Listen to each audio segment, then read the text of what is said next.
Well, thank you, Sarah, and I'm really glad to be here today at Cornell to give this talk. I was here last year, but it's nice to come back. What I'd like to do today, I know you all probably heard lots of different talks about genetically engineered crops and food and some of the discussion around those, controversy around those topics. But I do think there are some new battles going on, that the issues have changed a little bit. And who's the proponent and who are the opponents of this technology has also changed a little bit. And so that's what I'd like to do today, is talk about some of those new battlegrounds, some of the different issues that are going on. And I think the lines, by the end of the talk, hopefully you'll begin to think about who are the proponents, who are the opponents, that the lines have blurred a little bit on these issues and where things are. So what I hope at the end of this talk is maybe I've made you think about this issue a little differently, or provided you with a new fact that you didn't know about this topic, or a new way to look at it. So what I'm going to talk about, first I'll talk a little bit about the Center for Science and Public Interest and the Biotechnology project, to give you a little bit about where I'm coming from and the lens at which I look at this issue from. I will spend a little bit of time on just what a genetically engineered crop is and where they're grown, so we all have sort of a common background and a common terminology. And then I'm going to go into the new battlegrounds, talk a little bit about some regulatory issues, regulation versus no regulation, compliance with the National Environmental Policy Act, and then get into some other issues about resistant weeds, about some of the new products coming down the pike, labeling, always a controversial subject, the issue of natural, and the issue, some of the trade issues that have gone around. And if I have time, I'm going to talk a little bit about consumer perceptions. I don't know if I'm going to have time. I'm going to try to talk for about 40 minutes or so, and then leave time for questions. So, as Sarah said, I work for the Center for Science and the Public Interest. It's a nonprofit, an NGO, a food and nutrition consumer group located in Washington, D.C. We've been around for 40 years now, started by 3 PhD scientists who wanted to bring science into the public policy arena and education arena on behalf of consumers on food and nutrition issues. We publish a Nutrition Action Health newsletter that has about 900,000 subscribers in the US and Canada. It's one of the largest nutrition health newsletters in the world. We take no government or industry funding, and we never have in our 40 years of existence. We do that so that we have no direct conflict of interest, nor a perceived conflict of interest. It's important because we are considered a watchdog. We are a watchdog of industry or a watchdog of the government, and we don't want anybody to think that our message or what we're advocating for is in any way tainted by where we get our funding. So where do we get our funding? From our member subscribers. Our members and our subscribers pay $10 or $20 a year for the 10 issues of our Nutrition Action newsletter. We ask for donations, and some of those people give $10 and some give $1,000. And about 90 to 95% of our budget comes from those member subscribers. We also take some funding from independent philanthropic foundations, and that makes up for about 5 or 10% of our remaining funding. And that's where we get our funding from. And we try to advocate and educate based on the best available science out there. Our executive director is a PhD microbiologist, and we have a number of scientists on staff, as well as lawyers and nutritionists and so forth. I run the Biotechnology project, which deals with agricultural biotechnology, and we have said that the current crops in the US are safe to eat. We've said that there are some benefits from those crops. We've said that those products need to be assessed on a case-by-case basis. And I've worked a lot to talk about the establishment of functional biosafety regulatory systems that ensure safety, but also allow safe products to be marketed as really essential, as very important. And so those are some of the positions we've taken over the years. You'll hear me talk a little more about some of those as I get into some of the topics. So when we're talking about a genetically engineered organism, I'm talking about moving a beneficial trait from one organism to another in a very precise way, finding a gene of interest, inserting that gene into the DNA of a plant or animal cell using recombinant DNA techniques, selecting for that cell, a cell with that insertion, and then breeding that plant or animal normally. And I tend to call them genetically engineered organisms. A lot of people call them GMOs. In the international community, a lot of people call them LMOs. And here's just a schematic that talks about the DNA from a bacteria, finding the gene of interest, extracting out that DNA, putting it into a plant cell. There are 2 ways to do that. One is the gene gun, where you bombard it into a cell, usually with gold particles, and then growing out the plant has that DNA introduced into all the cells of the plant. In this case, the DNA codes for from Bacillus thuringiensis, codes for a Bt toxin that is trying to kill the corn rootworm plant. The pest dies, and the corn grows up without any damage from the pest. The other method that's used to put that DNA into the cell is agrobacterium. Agrobacterium is a single-celled microorganism that infects plants and moves DNA on a plasmid into the cell. So the scientist puts the DNA of interest onto the plasmid in the agrobacterium. The agrobacterium infects the plant cell and moves that DNA into the plant cell. And again, you have that new DNA introduced into it. And I mentioned these two methods because we're going to come back to those.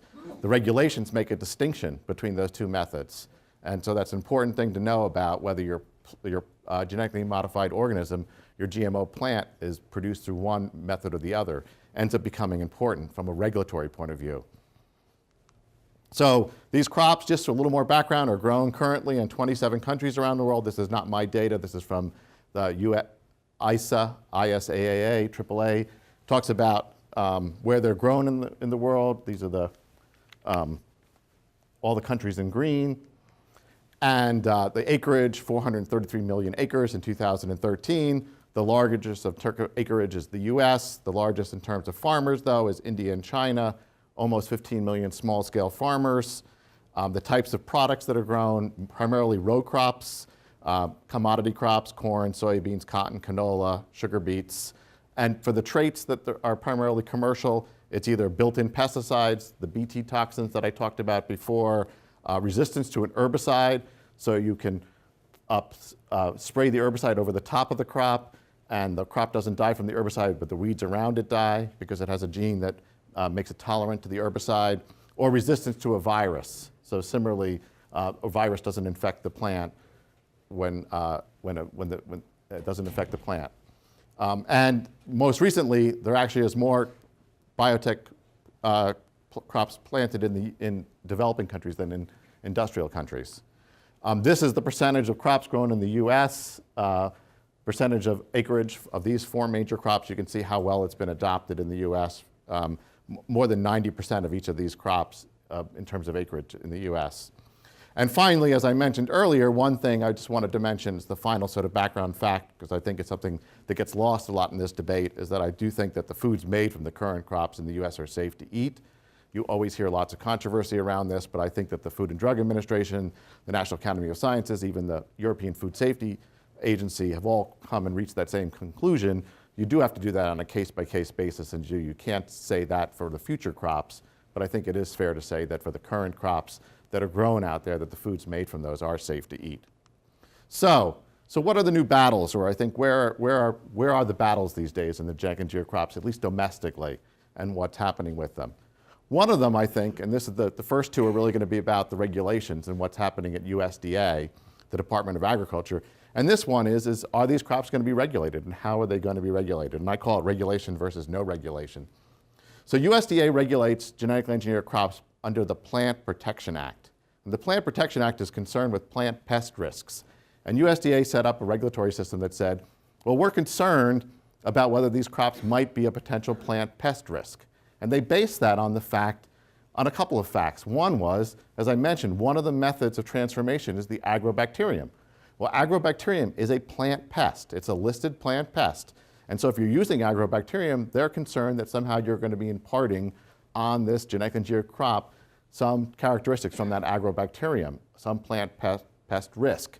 Similarly, the vector, the DNA that you're introducing, in many cases, at least initially, for a lot of the first transformations, use the cauliflower mosaic virus, a promoter sequence called the 35S promoter sequence from the cauliflower mosaic virus. Well, cauliflower mosaic virus is also a potential plant pest, listed under the plant pests. So they were concerned that if you're adding a portion of DNA from a plant pest, well, are you imparting again into this corn plant that's been genetically engineered any potential plant pest risks? Are you somehow making this corn plant a potential plant pest? And so they set up a regulatory system that said, okay, if you're transforming this genetically engineered crop, are we concerned that it might be a potential plant pest? And therefore, before you release it into the environment, when you're doing a field trial, you have to come in and get a permit.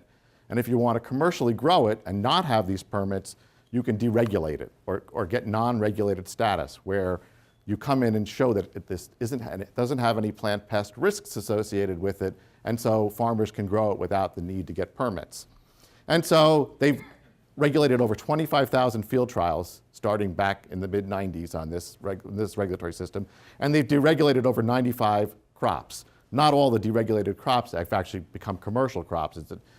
Once they're deregulated, you could commercially grow it. It's a marketing issue whether in fact it actually becomes a commercial crop. So, up until recently, every single genetically engineered crop that was moving towards commercialization went through this regulatory process. But we are beginning to see that this Plant Pest Authority has limitations, and I'm going to go through 3 cases here of amylase corn, Kentucky bluegrass, and zinc finger nucleases that show the limitations of this regulatory system. So, Syngenta recently engineered corn and amylase corn. So they engineered the corn to include an enzyme that breaks down starch into sugar for ethanol production. So this is sort of an engineered corn plant to help with the ethanol process. So it makes making ethanol cheaper because you have one of the enzymes in the corn that you don't need to add otherwise.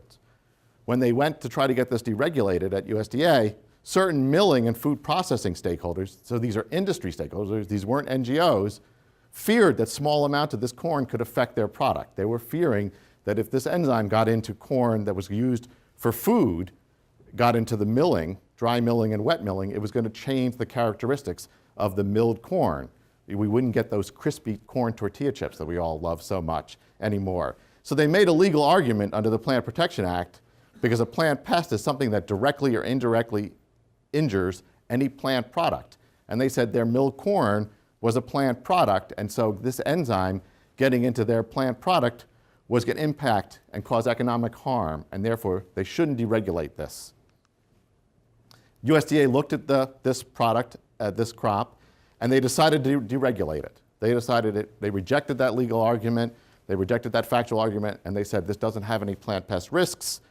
Syngenta, however, set up some stewardship practices of growing this corn near the ethanol plant, so the likelihood of that enzyme or these corn kernels getting into commodity corn that would go into food, that would get to a mill, was minimal. And so the conclusion you reach from this is that there was a potential economic impact to some industry stakeholders, but USDA couldn't do anything about this under the Plant Protection Act. So that slide indicates that USDA has decided that corn should no longer be regulated. Do you mean specifically in the case of this Syngenta corn or all corn? This particular genetically engineered variety. So this is this particular, they do it on a event by event, specific event by event regulation. So this particular event. So that was first decision. Second was Kentucky bluegrass. So this is not yet a commercial product, but Scott's went to USDA and said, we have engineered bluegrass to be glyphosate tolerant. Okay, but when we did this, we used the donor, the recipient, and the vector. None of those were plant pests. We didn't use the 35S cauliflower mosaic virus. We didn't use agrobacterium. We used the gene gun. So we didn't use any pest components in our vector, in our DNA, or in our transformation. Are we regulated? Do we have to come to you to get permits to do field trials? Or when we go to commercialize this, do we have to come to you? Are we breaking any laws if we just give this to farmers without coming to you? And USDA said, you're not regulated. So this will be the first product when it's commercialized that I'm aware of, first genetically engineered crop, that will have no regulation associated with it at all. It can go out there in the country without any oversight by the government. And we can talk about whether that's good or bad, but USDA said because you didn't use the gene, because you used the gene gun and you didn't use any plant pest components, we can't regulate you, independent of whether there's any risk associated.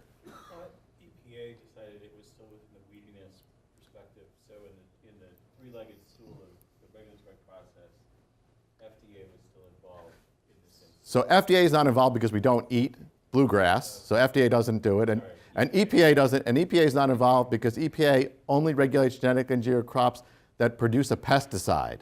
So they, under FRIFR, they regulate only ones that produce a pesticide. So they regulate the BT crops because you have to register a pesticide, and if the plant produces a pesticide, but they don't, but the Roundup, these don't produce the herbicide, they're just tolerant to the herbicide. EPA does regulate the herbicide, so if you're using a new use of the herbicide, that would have to go to EPA for a new use, but only the herbicide, not the GE crop. Third one of the new techniques that's being used is zinc figure nuclease, which is a new way to genetically engineer some of these crops. And Dow is using this technology to reduce phytase corn. And they similarly went to USDA and said, we're going to do this. Are we regulated? Again, we're using no plant pests involved, no plant pest sequences. And the agency said, for this one, we're not regulated again. If you decide to commercialize this, you don't need to come to us. But they're going to look at this on a case-by-case basis. Finally, this was something in the Washington Post a few months ago. On Kickstarter, there's a group of backyard biotechnologists, genetic engineers, who are producing these glow-in-the-dark plants. They think these are going to become the newest night lights in your bathroom. Okay, they're making glow-in-the-dark plants. Okay, genetically engineering them, using the gene gun, not using agrobacterium, and they got a whole bunch of investors, and they're going to send these seeds in the mail to these investors around the country.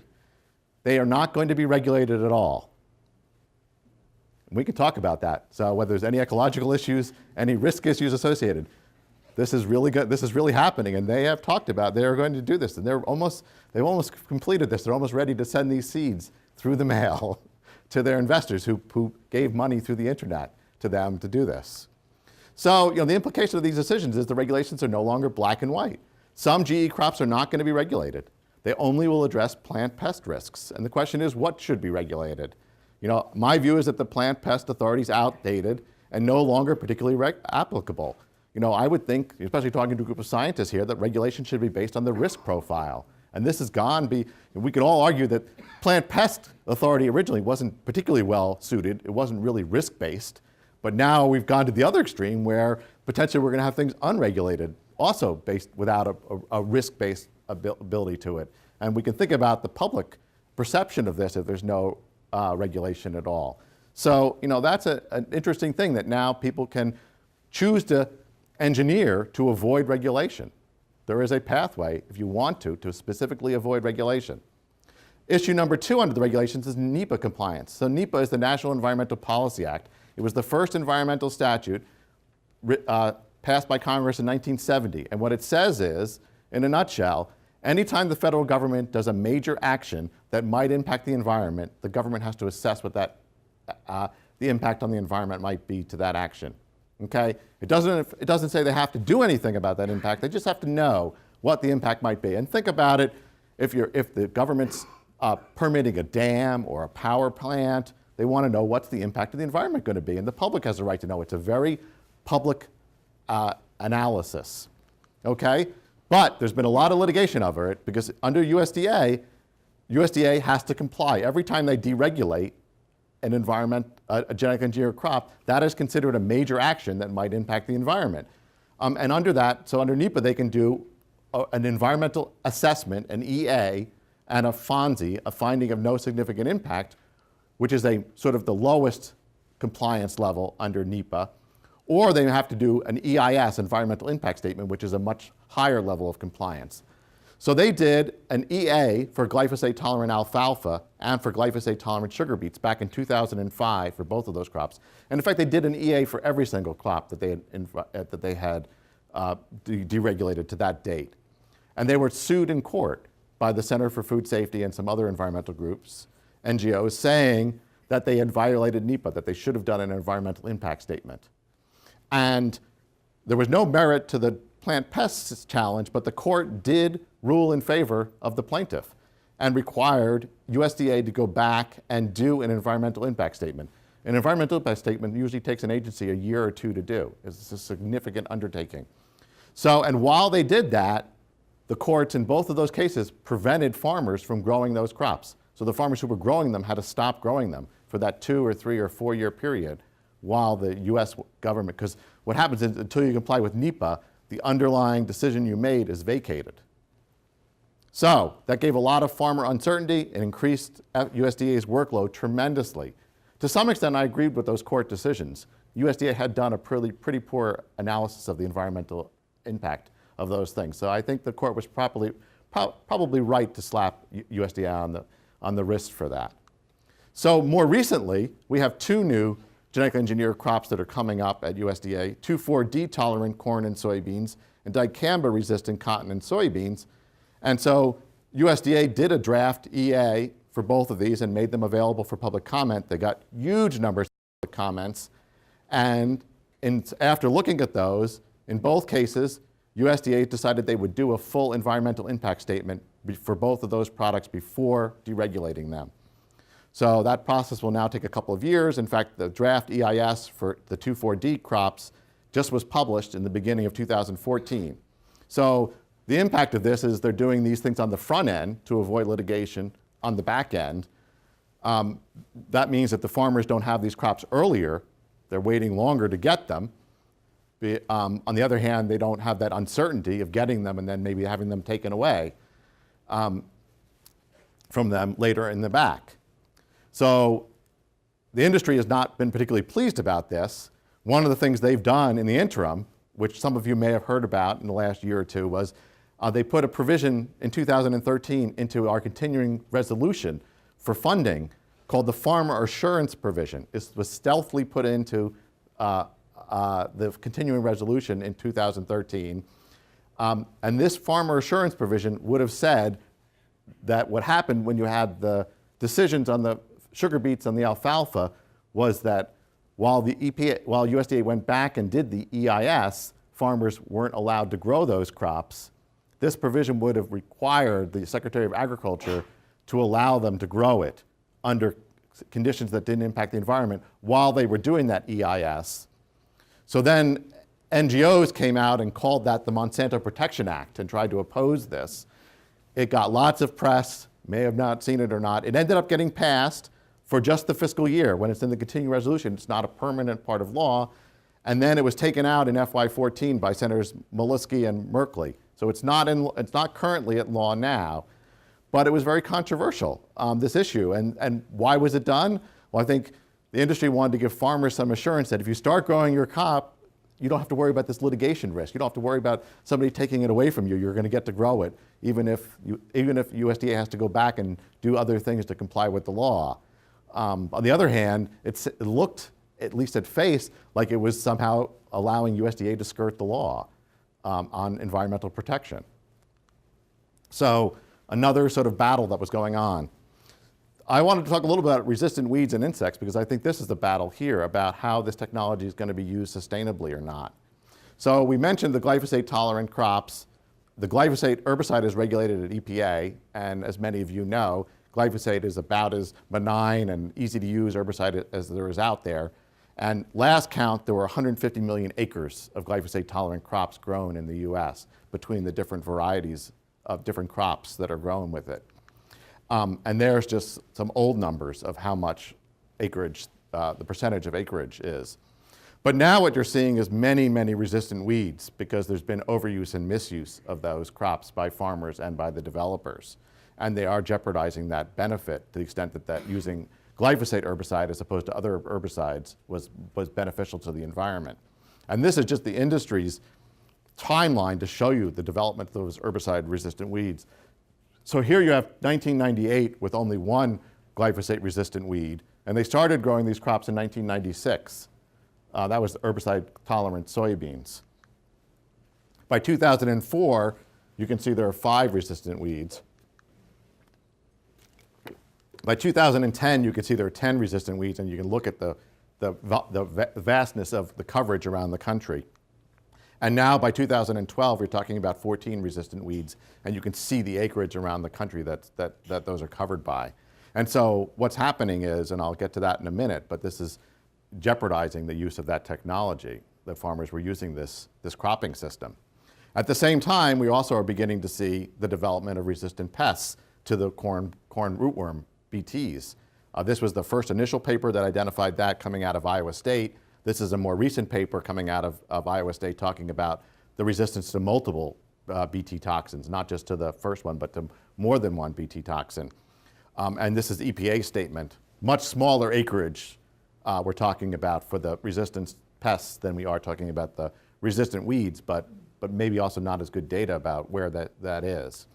So, what are the observations about this? I mean, nobody in this room, I'm sure all the scientists know that seeing this happen is not unexpected. Biology happens. You would expect this if over time you are going to develop resistant weeds or resistant pests, especially if you're using the same cropping system over and over again. Most farmers want to do the right thing, but it only takes a few to cause the problem. And the reality is the industry stewardship, as I'll get to, has had a really mixed record.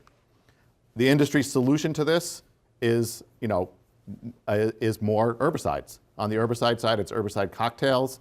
It's these other herbicide-tolerant crops. I mentioned 2,4-D and dicamba coming down the pipeline, and they're going to stack the traits one on top of the other so the farmers can spray both over the top of the crops. On the pest side, it's again also stacking the genes, so you'll have pyramided products with more than one toxin going against that same pest. Here's an example from Dow's bulletin for Enlist weed control. This is the 2,4-D that they're coming out with once it's approved from USDA, talking about all the different herbicides that can be used on that, the multiple options the farmer will have. This may be good from the farmer's perspective, but from the environment's perspective, it may not be ideal, especially if you're going to use them all at the same time. If you're going to rotate them different years, it may be good, but may not be. So, I've felt that this has been a problem. I think that these are good cropping systems, the GE seed with the herbicide, if you use them in a judicious manner, but they're not being used that. And so I believe that you need some oversight by EPA, some restrictions, some use restrictions so that you're not using glyphosate multiple years in a row in that same field, that you're requiring weed management plans or integrated weed management and setting up these systems for these new herbicide-tolerant crops before you get to the same overuse and misuse. EPA has been taking some science advisory panel information on resistant insects. There's going to be a national weed summit on these resistant weeds coming up in a few months in Washington, D.C. I think there's a combination of science and technical issues, but a lot of it's just changing behavior. I think the scientists know what the solutions are to these problems. It's how do you get behavioral changes to address it. My view is that you can have GE and sustainability. They can go together. You can use herbicide-tolerant seeds with herbicides in a judicious manner if you have integrated weed management, if you rotate your crops, if you rotate your modes of action. The problem is that that's not what the farmers are doing out there, and that's why you have the resistant weeds. So moving on to new consumer products, 3 new products are waiting in the regulatory approval path. We have the fast-growing salmon by AquaBounty. We have the Arctic apple by Onegin Specialty Fruits. It's a non-browning apple. We have the Simplot GE potato that's reduced bruising and low acrylamide. As far as I can tell, from an NGO perspective, there is no real food safety objectives to these, and yet they have lots of objections. Here's the apple. It's probably the first of these 3 that's going to come through the regulatory pipeline. There's been a public comment period on the draft EA at this point. But there are industry objections to this. The U.S. Apple Association could undermine the image of apple as a healthy and natural.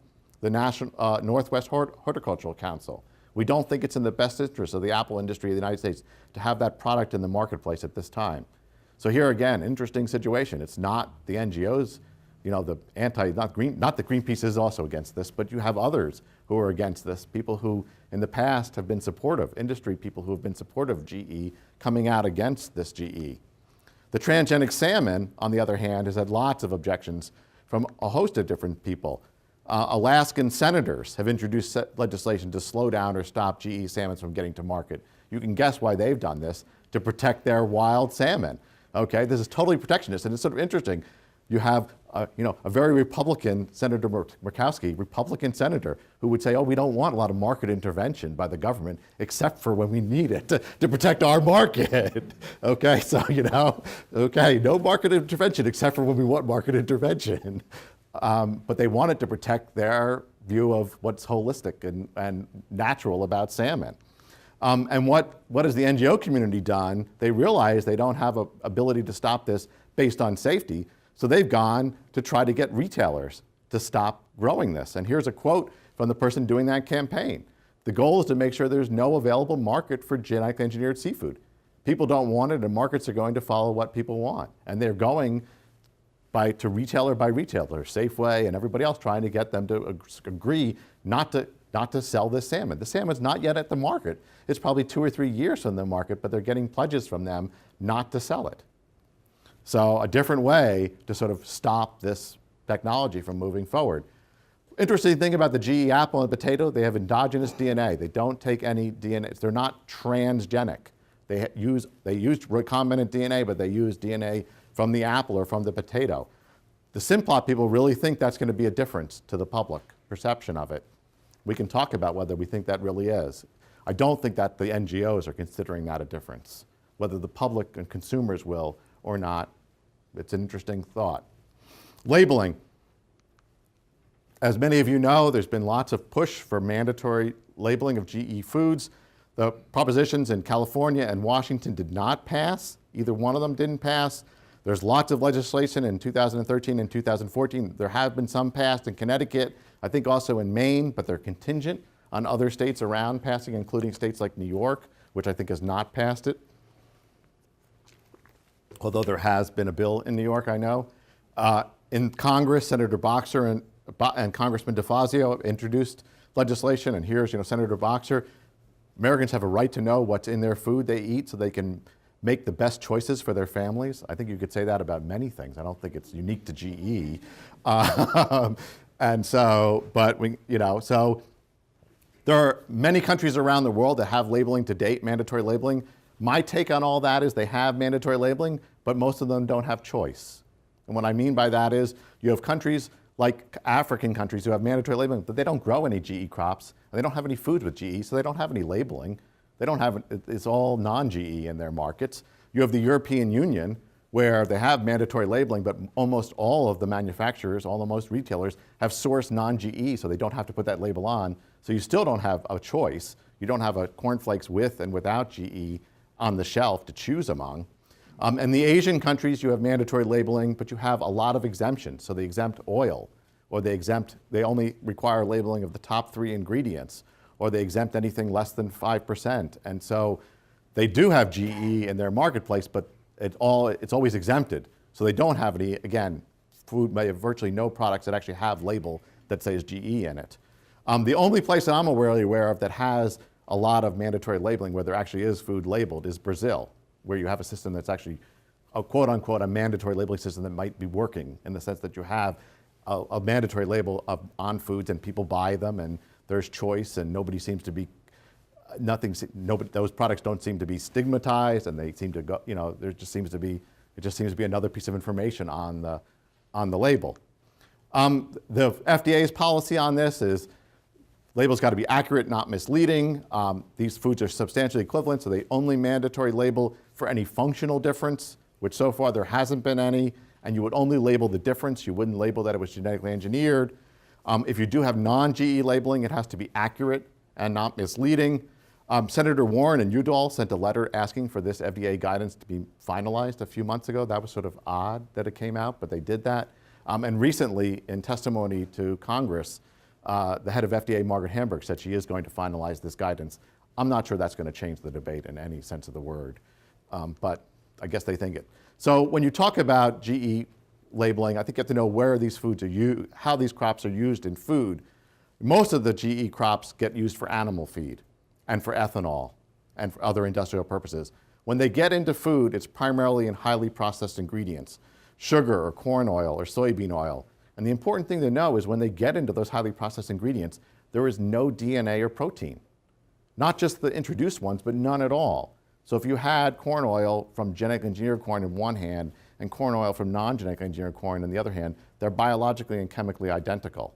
And so, labeling them in some extent becomes misleading if you're labeling one because they aren't different and they have no DNA and protein. So, when you come down to labeling, I think the reasons for labeling, a lot of people say is safety. They're worried about this being safe. Our view is if it's labeling shouldn't be a surrogate for safety. If you're concerned about safety, we shouldn't let this food out on the market. FDA should decide beforehand. But to allow a food on the market that is not 100% safe and somehow label it and let consumers decide is the wrong message and the wrong public policy. So then the other reason is right to know. And there is some justification or some view for transparency. But the mandatory labeling bills that are out there really don't try to do that. That isn't their goal, because they do label these things that have no DNA or protein, because that can be misleading. They sometimes label the whole product, so you might have a pizza labeled GMO somewhere on the front when the wheat wasn't genetically engineered, the tomatoes weren't genetically engineered, the cheese wasn't genetically engineered. You know, there's some little soy lecithin that was put in there that was it came from genetically engineered soy. But somehow, therefore, it's labeled made for GMOs. You know, I don't think a consumer thinks I think that's sort of misleading if, you know, the lowest, 15 ingredients, the last ingredient, it might be, 0.5% of that product is GE. I'm not sure that's really accurate labeling. And there's no fairness in a lot of these bills. If consumers knew about mutation breeding or other kinds of breeding, they might also want those to be labeled. That isn't it. And that's what I said, read Senator Boxer's statement. That also could be done for lots of other breeding techniques or lots of other things, why she's picking on GM as opposed to others. So I think any information has to be neutral, informative, and the devil's in the details about how you do it. I think there is more and more voluntary non-GM labeling and disclosure out there. There is some quote-unquote mandatory disclosure. Chipotle is mandatorily disclosing. This is on their website. But if you read what they say in these next couple of slides, you'll see, yes, we're saying we mandatorily include soybean oil that's GE, but we're really trying to get rid of it. So, they're saying, well, we're using it, but we don't really think it's safe or we don't think it's good. Whole Foods made this announcement that they were going to label everything in 5 years. But when you read their update, and I'm not going to read all these to you, what do you get out of this? You think they're going to have any product that's really labeled come 2018 in their store that says GMO? No, they're really forcing all their suppliers to become non-GMO. So they quote unquote said, we're going to have mandatory GM labeling. But what they really mean is we're going to become non-GMO by 2018. And they're allowed to do that. I mean, that's their choice as a private company. They can do that. And they can fill that market if they want. But, let's be honest about it, not try to, paint a negative picture about this product. And they're using the Non-GMO Project to verify their products. And again, the Non-GMO Project, it's fine to have a certification system that says we're going to verify that something's non-GMO. But if you read on them, this is what they talk about the truths, according to this website, about the safety of these products. And I don't think any of that is true. I don't think there's any scientist who would say that any of that's true, that these are toxic or allergic or things like that. So this is not a neutral certification system. They have a political agenda. They're there to try to show that these are not safe products. So it's not, oh, gee, we want to give choice between GM and non-GM, and we're just going to be non-GM. There's really an analysis here to try to bad mouth GM here. Which gets to my next one, what is natural? So the new twist is there's a lot of litigation out there about what is natural. And companies are being sued who write natural and also have GM ingredients or products that are made from GM. And they're alleging that you can't call your product natural if you have an ingredient that came from a GMO. And several courts have asked FDA to get involved, and FDA is not going to get involved in this debate. Okay? FDA has a position that pretty much says, unless it's an artificial color or a food additive, an artificial additive or synthetic substance like a aspartame or something like that, you can call it natural.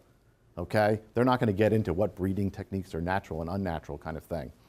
And so you're seeing settlements of some of these suits. And in the settlements, the plaintiffs aren't getting a lot of money, but they are getting the companies to remove the GMOs, to agree to remove the GMOs. And then they still get to call their product natural. So again, little by little, they're getting companies to source non-GMOs by doing this.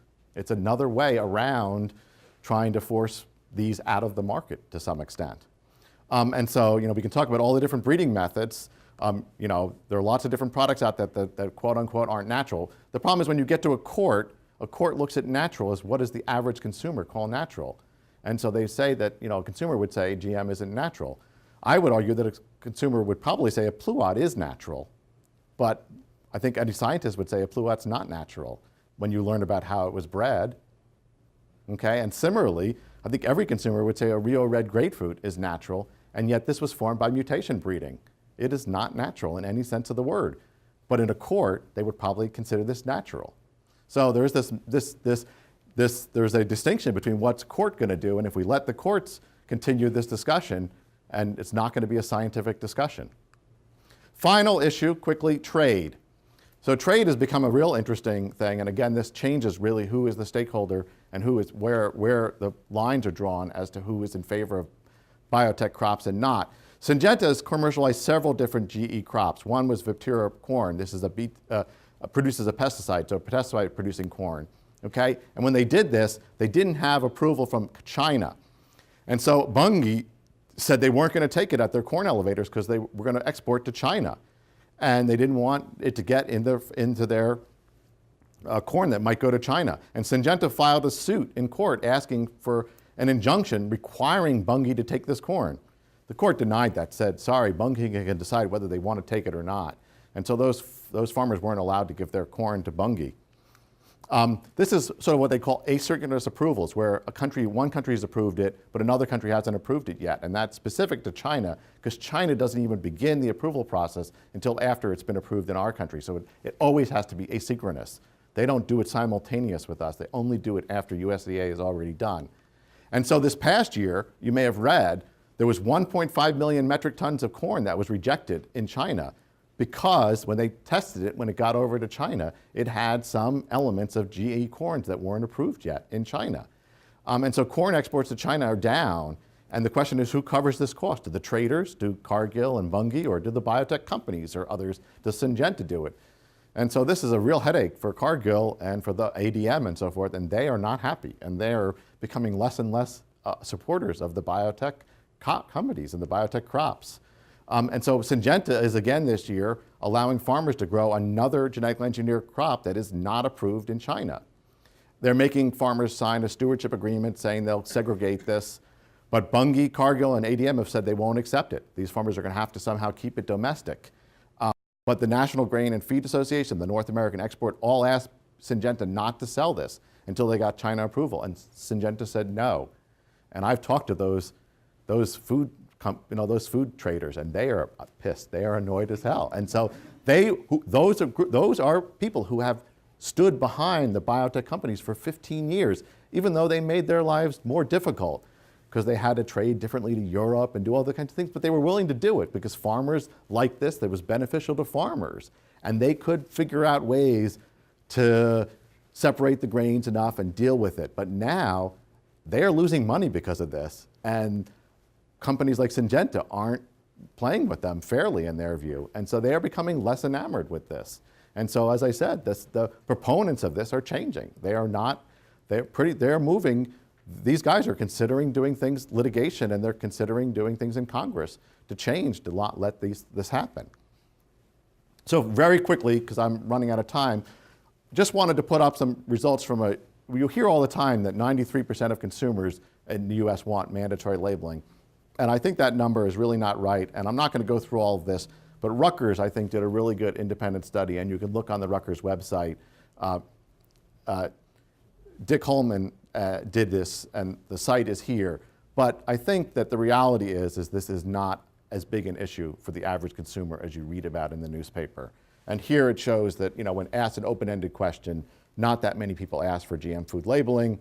When you contextualize it with all kinds of other issues, it's no different than all these other issues. And interesting thing about this one is that this one is actually mandatory to label allergens, and people don't have that any higher than all these other ones. And people don't know that much about GM foods, but yet they do want it labeled. There's a disconnect. And then of the people who are aware of it, many of them still believe they haven't eaten it. Okay? And then of the people who've eaten it, this is what they think they've eaten. And so, they got it right half the time and got it wrong half the time as to which ones are genetically engineered and which ones aren't.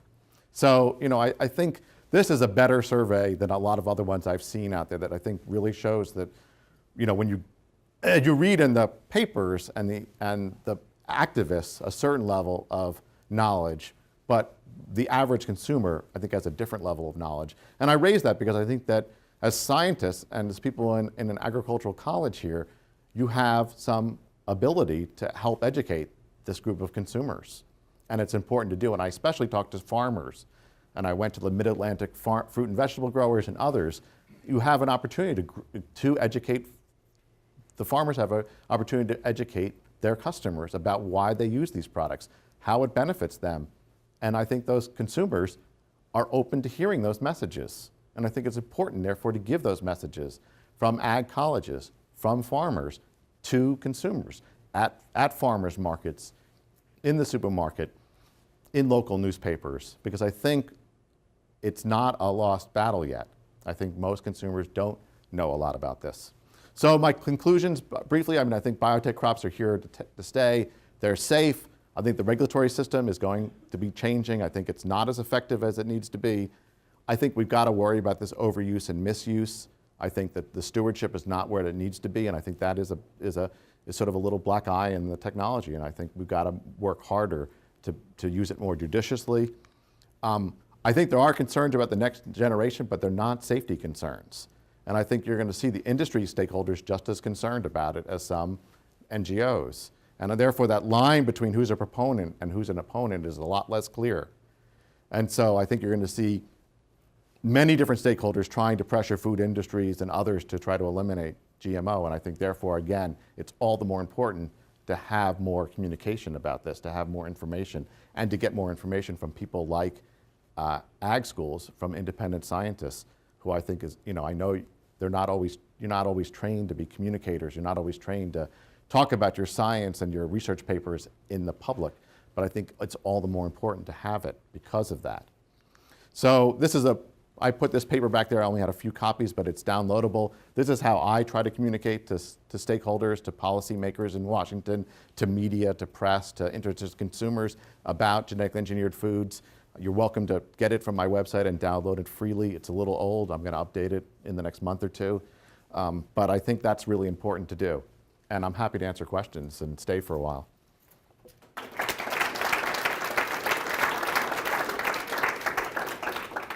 what we're going to do is field a few questions now, and then Greg has generously offered to stick around, so if you want to informally chat, there's that option as well. And then I just want to mention before people start to trickle out the door that there is a graduate student or student lunch opportunity tomorrow, so if you're interested in that, let us know. We can sign up for that. And there's also a faculty staff roundtable in the afternoon, so just doing that. Let us know. And with that, we can open up for questions. Let's start with Peter. Greg, on your last visit to Cornell, you seem to definitely be in favor of GMO labeling on products. At least that was my impression. Is that still your viewpoint? So if you got that impression, that was the wrong impression. So CSPI is not in favor of mandatory labeling of GMO foods. Our view is that mandatory labeling is not the way to go. One is that if there's a question of safety, it should be decided beforehand. And so we think that mandatory labeling should be left really for food safety and nutrition issues. That's when the government should get involved in labeling allergens, labeling safety issues, labeling nutrition issues. And since this isn't a safety or a nutrition issue, it doesn't reach that level of a mandatory government-imposed label. We are of the view that you need better transparency, that hiding something from the consumers is bad, and that if you hide it, people ask, why are you hiding this? And so we do think that the food industry needs to do a better job of providing that information about GMOs and why they're using them on websites, in barcodes, or however they're going to do it. So there's a difference in it in a more transparent fashion. That may not be ingredient specific, it may not be product specific, but people need to know, who want to know, if their cornflake says use GE, that they can go on to the Kellogg's website and find that information if they want to find that information out. I think hiding it suggests that you're hiding something from the consumer, and that's bad. So I am for transparency, but we're not for a mandatory government-imposed label.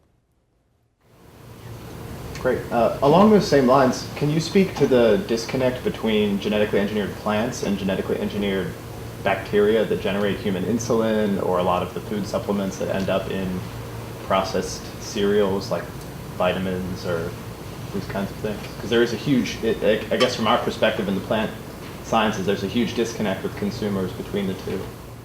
So I think there is a huge disconnect. I mean, one, I think a lot of consumers probably don't know that their insulin comes from genetically engineered bacteria. That's one. And second, I think they would think they get a direct benefit from that. I mean, they are getting inexpensive, very pure and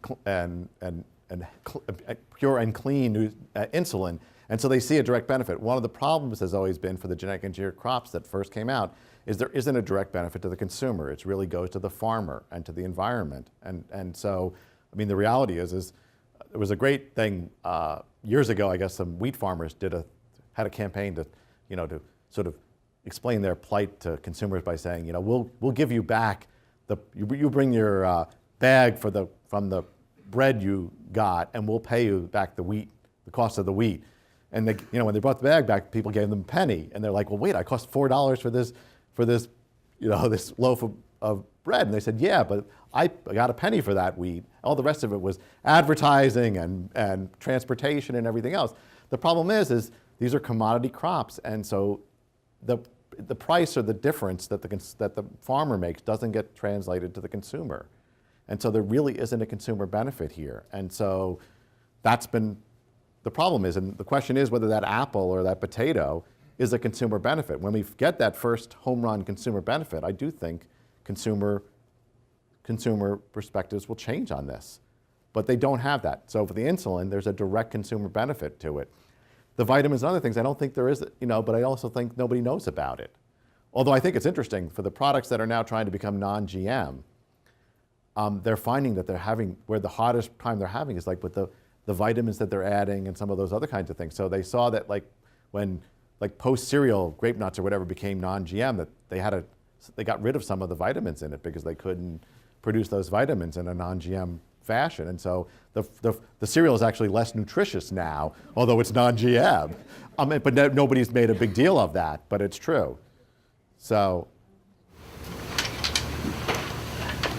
If stewardship is one of the concerns with GM food crops, is there a way or a suggestion that can be dealt with that's not necessarily directly government regulation?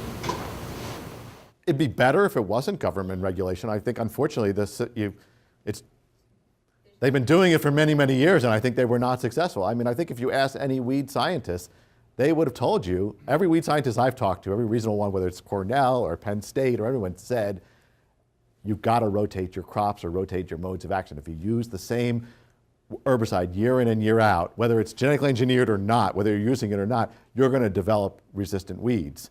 And so the science has been there for decades. The issue was behavior, and the issue was how do you get farmers to do it? The problem was this was easy to use, it was cheap, everybody used it. Therefore, you didn't have to clean your equipment. It takes a lot of effort to change the herbicide you're using. You got to clean your equipment or have two different sprayers, and you got to time it differently. That takes management, that takes time and effort.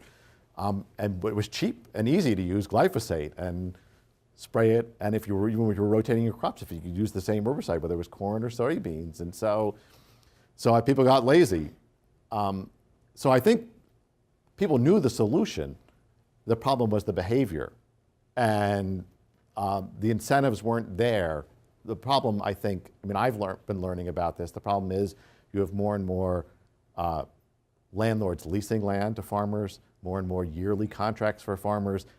So you have less of farmers caring about the land long term, so they don't care about the seed bank, the weed seed bank that might be in the land, because the landlord wants to get the biggest return, even to keep your lease for the following year in the Midwest. You have lots of different economic and financial and other practices that are all going against what might be.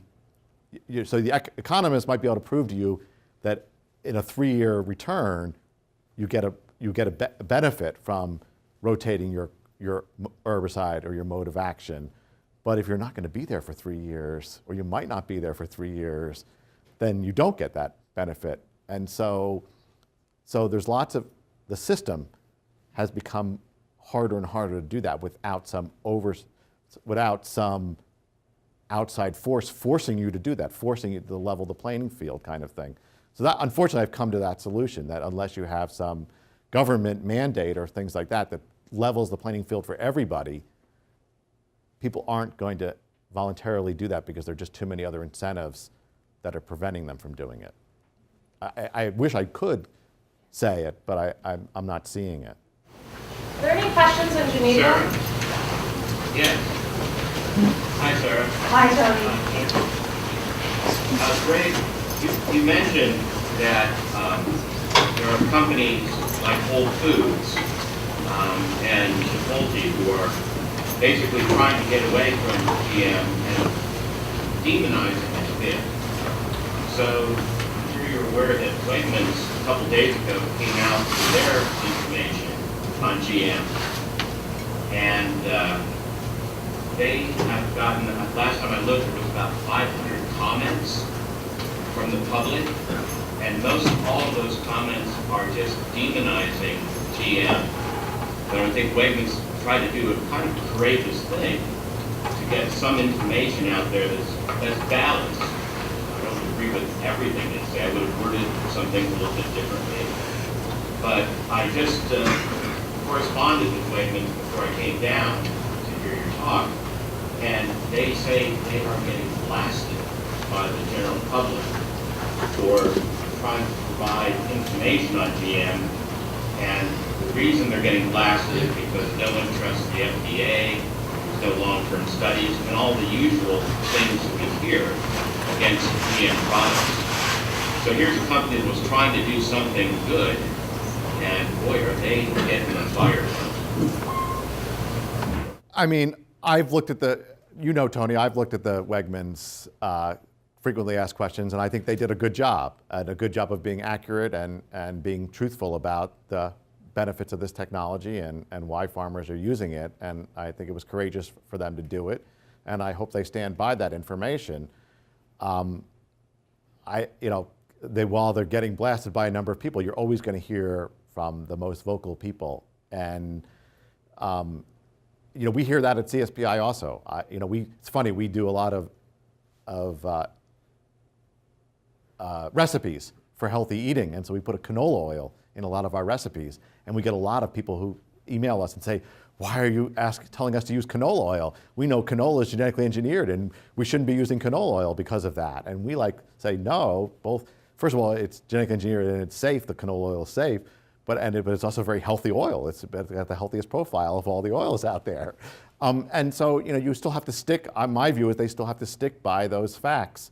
And although they're going to hear from a small percentage of their consumers, the most vocal people, the majority of people who are still uninformed about this are going to value that information.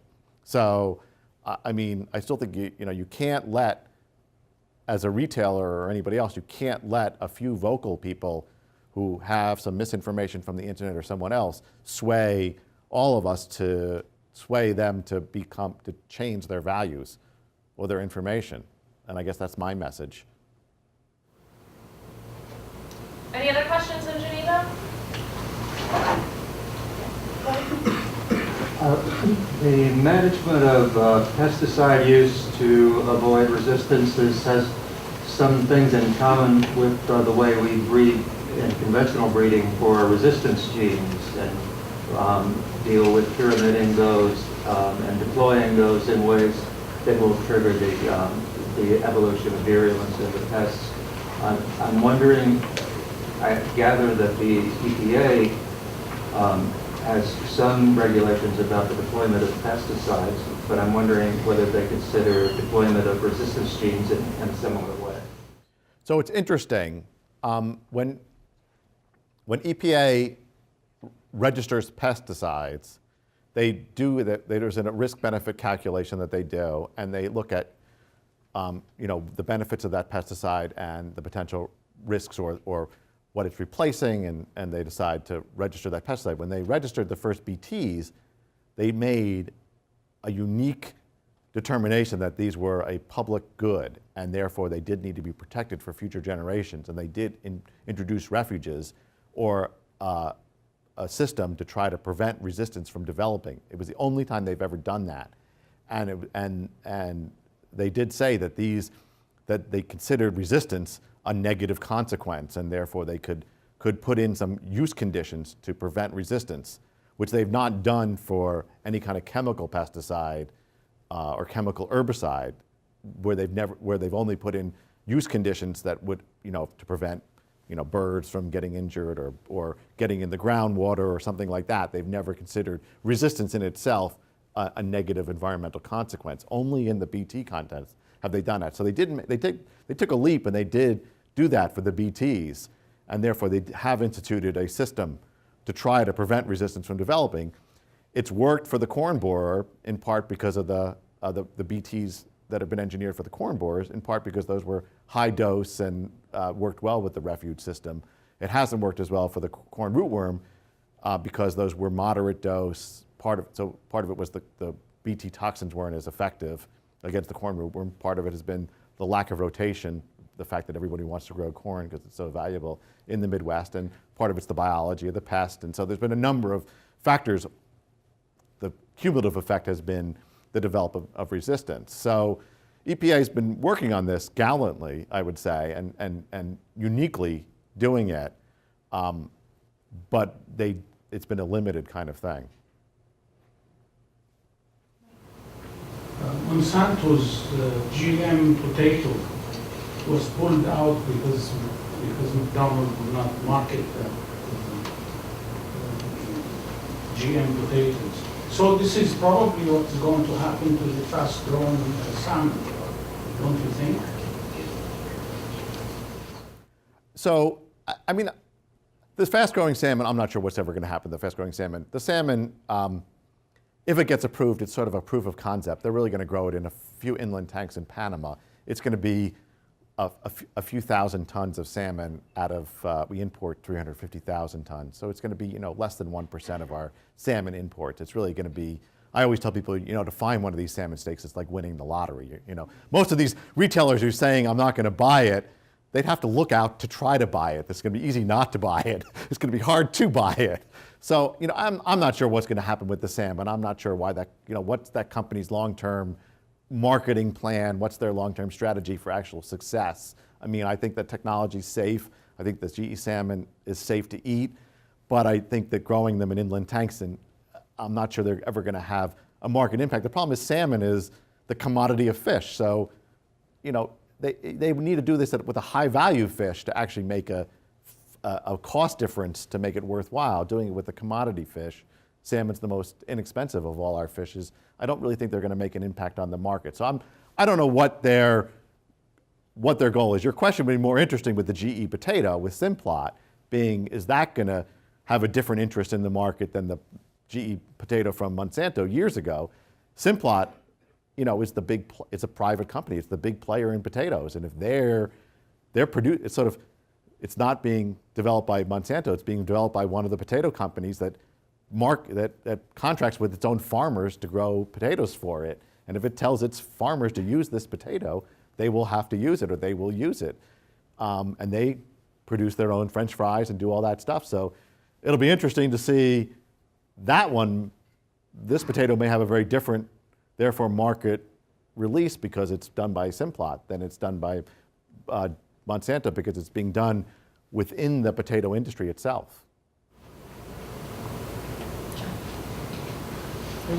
Thanks. I'm curious, you mentioned earlier in your talk that the regulatory framework for the plant pest criterion for evaluating safety was kind of outdated and not working that well. But on the question of food safety, how confident are you that the protocols or testing mechanisms for safety are robust enough for new products that might be coming online for consumers? So I think I can answer that question sort of two ways. In terms of the scientific testing that's done, I think I'm pretty confident of it. I mean, Codex Alimentarius has put together sort of the best scientists in the world have gotten together and said, what are the potential food safety risks from introducing a new gene with a new protein into a genetic engineered crop, and therefore, are we introducing a potential allergen? And here's the kinds of tests that we might do to eliminate that likelihood of an allergen being introduced. And are we introducing a new toxin? Are we changing any of the existing toxins or existing anti-nutrients that are in that food? And here are the sort of kinds of tests that should be done to eliminate those potential food safety risks that one could imagine. So I do think there's a good plenty of tests that have been identified by the international scientific community to be done to eliminate the possibility of introducing a food safety risk. So I think that science is pretty good. It's not, it's not foolproof. I mean, we don't have an animal model for allergenicity, and so we don't have a good animal model for allergenicity. It'd be nice to have one. We don't have one, so we have to rely on other kinds of surrogate tests for allergenicity. It'd be nice to have an animal model, but we don't have it, whether it's GE or not GE, for any kind of thing we test for allergenicity. So I think on the testing side, we're okay. On the regulatory side, didn't talk about it, but I think FDA has a voluntary system, and I think that isn't really good for consumer confidence. They don't have a mandatory pre-market approval process.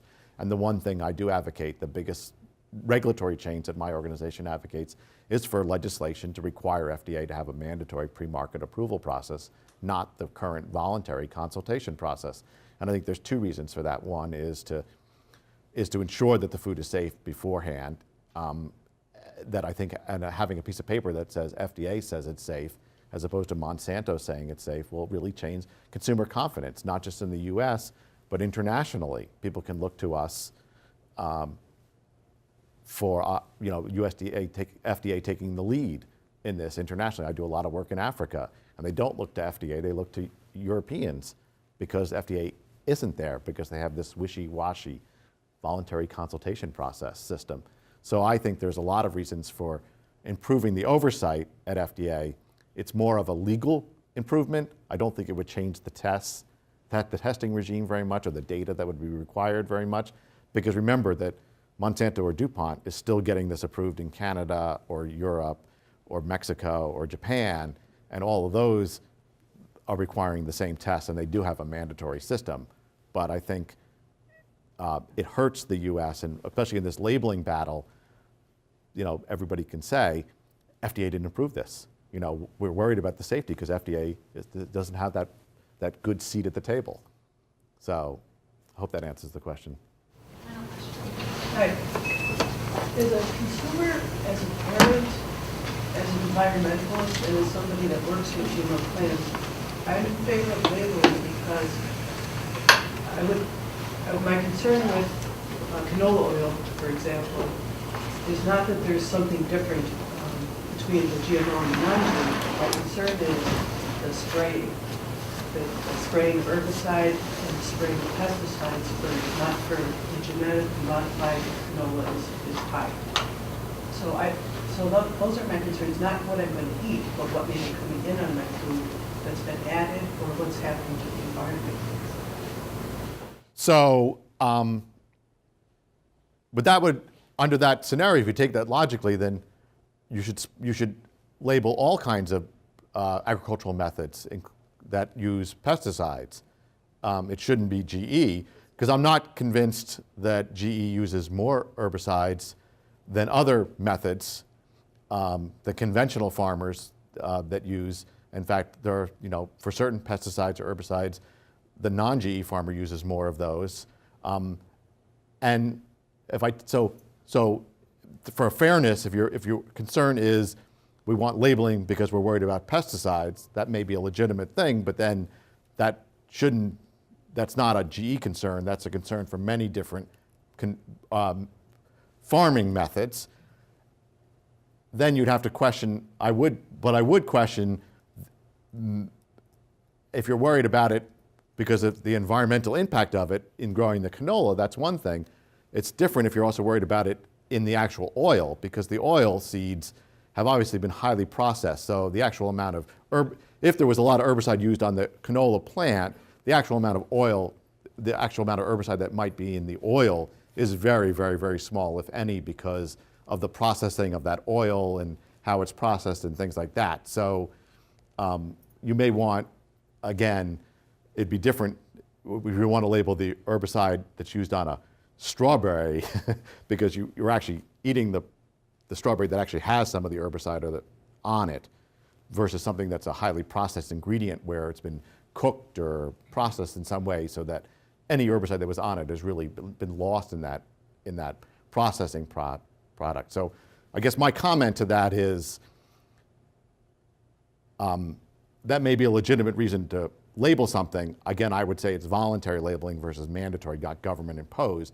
But if you're going to label for that, I would, again, say a fairness would dictate labeling it across methods for that particular thing, not pick on GE, because I don't think GE has any more or less. It might be for canola, but it might not be for other products you'd want to label for pesticides.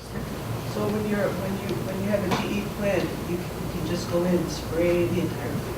You don't have to worry about your crop. But if you have a non-GMO plant, you have to be more judicious in your application. Yes and no. I mean, there are farmers who use 2,4-D that aren't. You don't have 2,4-D tolerant crops. They just use it. They spray the whole field. They just use it before emergence, or they do it before it emerges at a certain level. I mean, they're still allowed to do it. I mean, I looked at the numbers.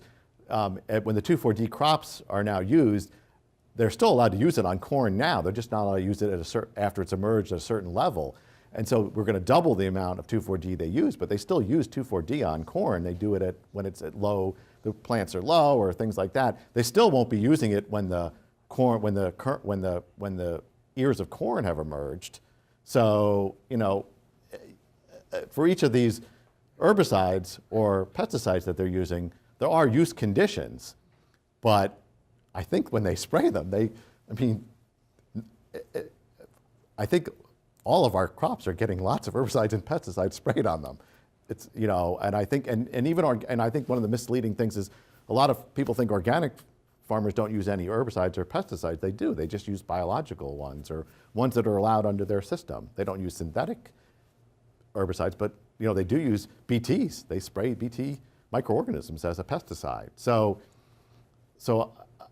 I think the bigger issue to me is not the spraying of it, but if you're concerned about that, the toxic or the environmental profile of those herbicides. To me, glyphosate has a fairly benign profile, environmental profile. It breaks down very easily in the environment. It breaks down with sunlight. It breaks down very quickly.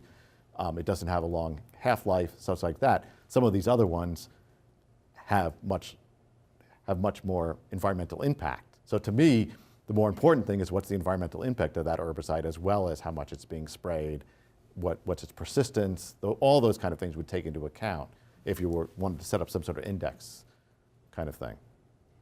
Okay, I think we're going to conclude the formal seminar here, and feel free to stick around. Can you publicize our course? I'm sure. Well, why don't you actually take the stage for that? Oh, well, this is just for everybody. There's a course that will be given again next fall. The GMO Debate, Science and Society. Please alert your students to it. It can be found under CSS, Plant Biology, Science and Society, Plant breeding, Plant government, breeding, international ag. It's listed under all Your these major. departments. You should be able to find it.